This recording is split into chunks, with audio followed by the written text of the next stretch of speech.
Vote পরবর্তীতে রাজ্যে BJP ক্ষমতায় আসার পর দিনহাটায় বিভিন্ন দল থেকে ফরওয়ার্ড ব্লকে যোগদান করলেন বেশ কিছু কর্মী সমর্থক।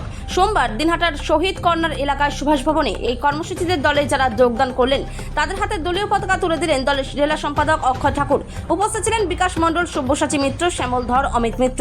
দলে যোগদানের পর নবাগতরা কি বলছেন শুনে নেব। কোচবিহার থেকে সুমন মণ্ডলের রিপোর্ট, বিগ নিউজ বাংলা। দেখুন, আমরা যে বিগত যেই দলে বলুন না কেন, কোনো দলে আমরা ছিলাম না বা যোগদান দিইনি। আজকে আমাকে এই ফরওয়ার্ডগুলো দল আমাকে ভালো লাগছে, তাই আমাকে কেউ কোনো ধরনের বলে নেই যে দলে যোগদান দিতে। আমি আমার স্বেচ্ছায়, আমার ভালোবাসায় আজকে যে নেতাজির ন্যায় নীতি আদর্শ নিয়ে আমি এই দলে যোগদান দিলাম। কতজন এলেন? আজকে আমরা এখানে 5 জন আসি, যোগদান করলাম। আমার দেখা যাচ্ছে আরও সবাই আসবে। দেখুন, সবাই কাজে আজকে ব্যস্ত ছিল, কেউ আসতে পারে নাই। সবাই আস্তে আস্তে সবাই আসবে, আমাদের হবে। আমাদের সংখ্যায় মনে করো 150-200 জন আজকে আসার পর আগামীতে আসবে। কী নাম আপনার? আমার নাম মোহাম্মদ রানা। যোগ দিলেন কেন, হঠাৎ করে কি? কেন? দেখো, আমরা ব্যক্তিগতভাবে কোনো ধরনের কোনো প্রকার পার্টিতে ইনভলভ ছিলাম না আগের থেকে। তো এখন যে পরিস্থিতি, যে সিচুয়েশন চলছে, সেটা সবাই জানে কীরকম পরিস্থিতি চলছে। তো এখন মনে করো তুমি না করো, তোমাকে বাধ্যতামূলক কোনো না কিছু না করতে হবে, সবরে থাকতে হবে। আর মনে করো পার্টিকে আমরা ভালোবাসি, পার্টিকে জয়েন করি। এখানে কোনো কেউ আমাদেরকে জোরজবরদস্তি করেনি, না কোনো ফোর্স করছি না কোনো জয়েন করো বা জয়েন করতেই হবে। আমাদের নিজের স্বেচ্ছায় ইচ্ছায় আমরা জয়েন করি। কী নাম?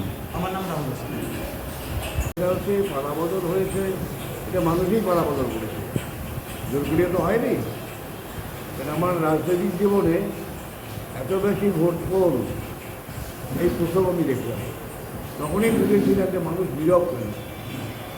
নীরব মানে হচ্ছে যে যেখানে ভোট দিয়েছে সেটা প্রকাশ করতে পারছে, পালাবদল হয়েছে সেখানে হয়েছে। আর এটা আমার সঙ্গে ব্যক্তিগতভাবে যারা যোগাযোগ রেখেছিল যে আমরা নেতাজির দল, যেহেতু আপনি এত দুঃসময় দুর্দিনেও দল ত্যাগ করেননি, এত প্রলোভন কিছু দল ত্যাগ করেননি, তখন আমরা চাই যে এরকম নিষ্ঠা সহকারে যে মানুষটি দল করে তার দলে যদি আমরা গ্রহণ করি এবং নেতাজির যেখানে আদর্শ আছে, নীতি আছে, সেই দলে আমরা যোগদান করতে চাই, আপনি যদি অনুমতি করেন। আমি প্রথম দিনেই বলেছিলাম তোমাদের সংখ্যাটা কম, এটা আমরা সব মিলিয়ে 100 হব। ভালো কথা, 100 তো একদিনে আসতে পারবে না, কীভাবে করবো? যে আমরা যারা লিডার আছি তারা প্রথমে জয়েন করবো, আর বাকিগুলো আস্তে আস্তে আমরাই নিয়ে আসবো, যারা এই পার্টির ঝান্ডাই তাই নেবে। কারণ এখন আমরা পার্টির ঝান্ডাটা হাতে তুলে দিলাম, এটা তো গণফ্রন্ট। এরপরে এরা গণফ্রন্টের মেম্বারশিপ পাবে, গণফ্রন্টের মেম্বারশিপ পাবে, এটা গণফ্রন্ট ভোটে যুব ভোটে যুবলীগ করবে, আর বয়স্ক ভোটে ওরা কিষাণ সভার মেম্বারশিপটা পাবে। তাতে এদের কোনো আপত্তি নেই। পরে ওই টাইমটা হচ্ছে যে ওদেরকে আমি বলেছিলাম কোথায় করতে চাও, তাহলে ওরা সুভাষ ভবনটাকে বেছে নিয়েছে, ওরা সুবিধা হয়। বাহ, ভালো হয়, সুভাষ ভবনেই আসবে, আমি সুভাষ ভবনেই যাবো, আমার নেতারাও থাকবে, তাতে কোনো অসুবিধা হবে না।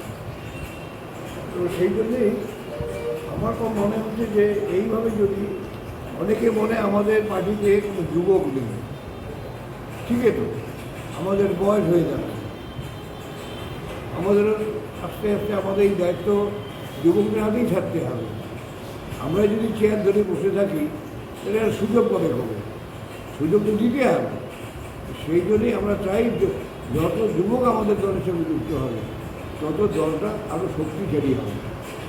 শুধু তাদেরই আমরা নেব না, আমরা পরিষ্কার বলেছি যারা এলাকাটা অত্যাচার অবিচার করেছে, মানুষের চোখে জল ফেলেছে, এই সমস্ত মানুষ যদি পুনরায় ইট বাঁধার জন্য দলে ঢুকতে চায় তাদের আমাদের ঘরে জায়গা হবে। আমরা দরজা বন্ধ, তাদের আমরা কিছু নেব না, কিছুতেই না, কিছুতেই না। উদাহরণ হিসেবে বলি, এটা উদাহরণ বলে যে আমি যে এই দলে করতাম, আমার বাবা এই দলের নেতা ছিল, আমি ফিরে আসতে চাই। এই টাইপের মানুষ ফরওয়ার্ড ব্লকের জায়গায়, যে ফরওয়ার্ড ব্লকের লাথি মেরে এই ঘর আমার হাত ধরে বের করে দিয়ে দখল করতে পারে, সেই মানুষের জায়গা ফরওয়ার্ড করতে হবে না, নেতাদের পার্টিটা অনেক পার্টি